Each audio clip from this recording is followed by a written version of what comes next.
Bonjour, aujourd'hui nous allons parler de la monnaie. Nous allons voir ses généralités, ses fonctions, ainsi que toutes les formes de monnaie qui existent. C'est parti, on commence avec l'origine de la monnaie.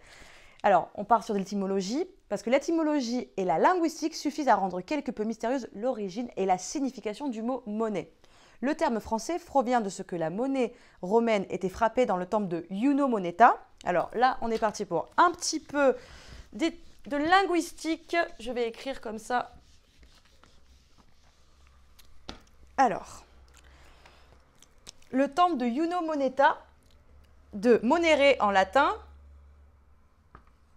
hop, monere en latin qui signifie l'avertisseuse, enfin, ça ne se dit pas, on dit celle qui avertit.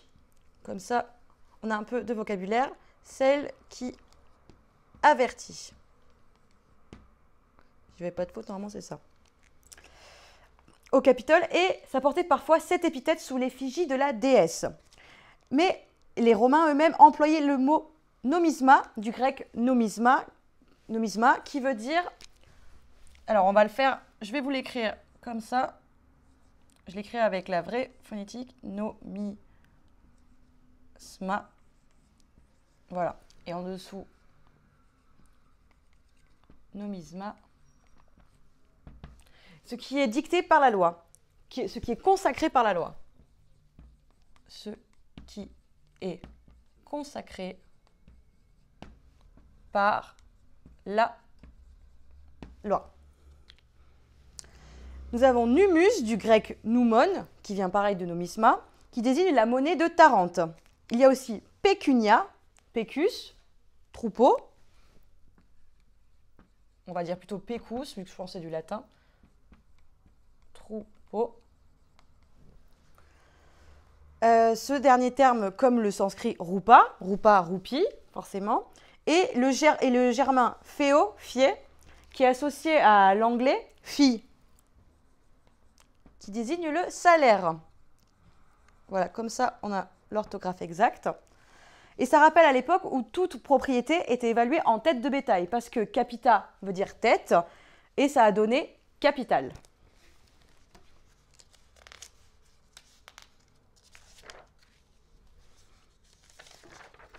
Alors ainsi, l'hébreu Kesef, alors je l'écris car je ne suis pas sûre de ma prononciation, donc au moins si vous parlez hébreu, vous saurez mieux l'orthographier.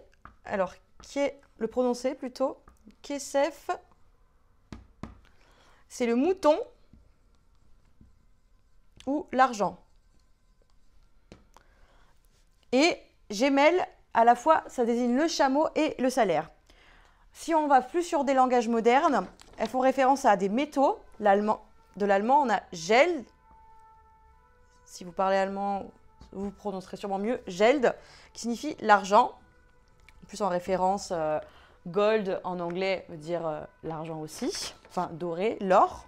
Mais aussi toute espèce en circulation, en anglais currency, ou encore à l'ancienne unité romaine, le denier, denarius, qui veut dire 10 as, qui a donné denaro en italien, dinero en espagnol, dinar en bulgare, serbe, arabe, et surtout le pourtour de l'Empire latin. Alors, maintenant, nous allons voir la définition de la monnaie. Qu'est-ce que la monnaie? Il est très significatif, mais un peu inquiétant, que de nombreux ouvrages sur l'économie monétaire ne donnent pas de définition de la monnaie ou bien se contentent d'évoquer les fonctions et les formes de la monnaie. Dans les manuels classiques, on peut retenir quelques définitions intéressantes. Parmi les manuels classiques qui dérogent à la règle, nous en retiendrons 3 qui donnent différentes définitions de la monnaie. Nous avons la barre, qui est un bien d'échange principalement accepté au sein d'une communauté de paiement. Ensuite, chez nous, la monnaie est constituée par l'ensemble des moyens de paiement, c'est-à-dire par l'ensemble des actifs acceptés partout, pour tous et en tout temps pour le règlement des dettes issues de l'échange. On trouve chez M. de Mourgue 3 autres définitions. Nous avons la définition institutionnelle qui dit « La monnaie est l'instrument d'échange qui permet l'achat immédiat de tous les biens, services et titres sans coût de transaction ni coût de recherche et qui conserve la valeur entre deux échanges. C'est un phénomène social car elle repose sur la confiance des agents dans le système qui la produit. » On a aussi la définition dite fonctionnelle. La monnaie est par nature l'instrument d'échange universel dont l'existence préalable est la condition d'échange. Sa détention est rationnellement justifiée par la nécessité soit de rompre les relations de troc, soit de différer l'échange en situation d'incertitude. Je vais quand même les noter, comme ça vous les avez sous les yeux.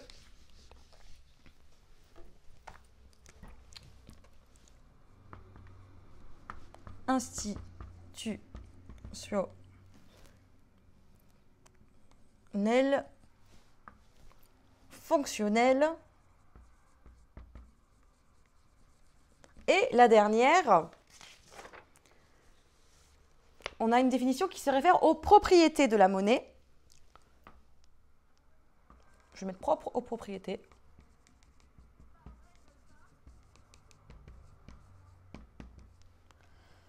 Dans un monde dominé par l'incertitude et la peur du risque, la monnaie est le bien dont la valeur relative est la plus stable et qui présente une supériorité absolue sur tous les autres biens pour conserver le pouvoir d'achat en minimisant les risques.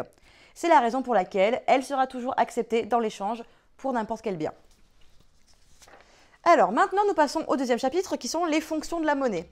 J'espère que vous avez bien noté. La monnaie a donc plusieurs fonctions. Elle est un moyen d'échange, premièrement.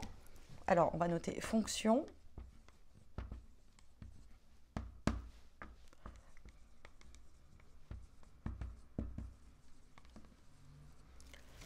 Ce qui définit la monnaie rend possible des échanges qui seraient beaucoup trop complexes et donc impossibles avec le simple troc.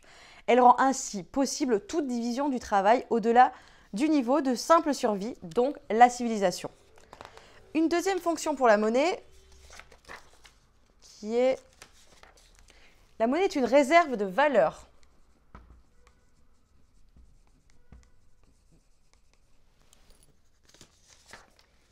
Elle permet l'épargne, c'est-à-dire l'accumulation de capital, autrement dit l'investissement, la création d'entreprises importantes. L'épargne permet donc le développement, la croissance de long terme et la civilisation. Mais il faut pour cela que la monnaie soit stable, c'est-à-dire qu'il soit possible d'épargner sans craindre que l'argent physique ou le montant déposé à la banque perdra en valeur, voire pire, qu'il perdra en valeur à un degré imprévisible. Ce qui se passe quand il y a une crise économique. La monnaie est également une unité de compte.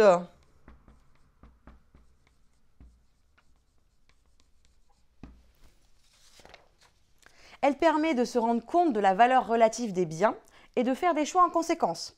Elle rend ainsi possible le calcul économique, c'est-à-dire l'allocation des ressources là où elles sont utiles, selon leur usage optimal.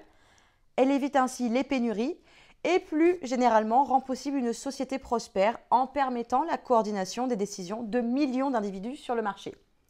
Sans monnaie en tant qu'unité de compte, pas de mécanisme des prix, pas de calcul économique et pas de prospérité, donc pas de civilisation.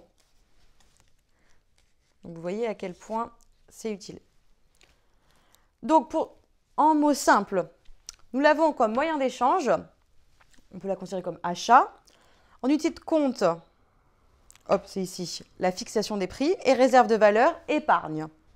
Retenir les mots-clés.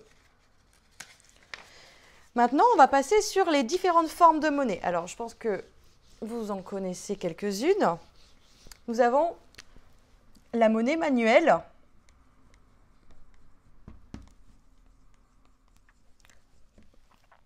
Tout ce qui est pièces, billets, la définition est un peu plus détaillée.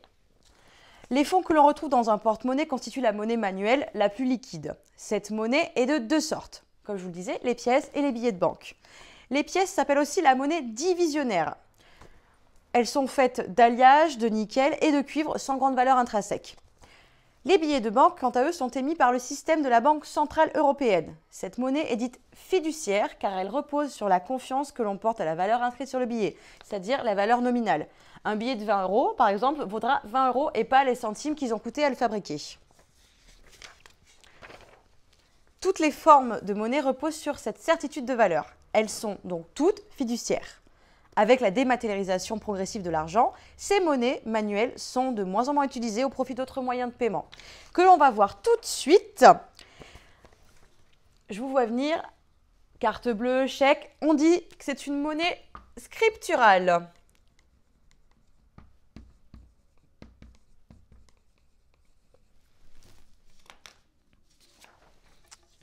Elle désigne l'argent inscrit en compte auprès des banques, des centres de chèques postaux, qu'on appelle CCP, ou des caisses d'épargne. Elle peut être transformée en monnaie manuelle à tout instant. À chaque transaction, le paiement en monnaie scripturale nécessite une double écriture. Une au débit de l'émetteur et une au crédit du receveur. Cette forme de monnaie s'est considérablement développée avec l'essor de l'informatique, parce que les écritures comptables sont automatisées de compte à compte et de banque à banque, ce qui facilite l'usage. Pour utiliser cette monnaie, plusieurs instruments de paiement sont possibles. Le chèque, la carte bancaire, le titre interbancaire de paiement, TIP ou TIP, ou encore le virement automatique. Il faudra donc veiller à bien distinguer les instruments de paiement de la monnaie scripturale à elle-même. Par exemple, un chèque n'est pas de la monnaie en soi, c'est un ordre de débit d'un compte en monnaie scripturale au profit d'un créancier. Et maintenant, qui est un peu en vogue, nous avons, si je dis Bitcoin, la monnaie électronique. Voilà.